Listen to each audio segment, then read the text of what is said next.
दक्ष निघाला म्हैस आणायला. ते कसे जाणून घेऊया. मी आहे शीतल पाटील, स्वागत करते तुमचं माझ्या छोट्याशा ब्लॉगमध्ये. दक्षला लवकर उठवलं, आंघोळ घातली व तयार केलं त्याला. तयार करून दूध प्यायला दिलं आणि हा एवढं तयार होऊन जातोय तरी कुठं, अहो हा जातोय म्हैस आणायला.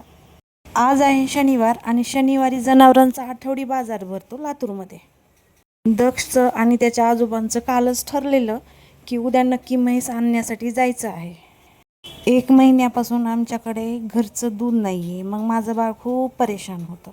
मग त्याचं केव्हापासून चालू होतं, म्हैस आणायची. शेवटी मग तो आपांना घेऊन निघाला बाजारामध्ये. लातूर जिल्ह्यातील सर्व आजूबाजूचे खेड्यापाड्यातील लोक इथे म्हैस घेण्यासाठी किंवा विकण्यासाठी येतात. शेवटी आम्ही पण एक म्हैस घेतलीच.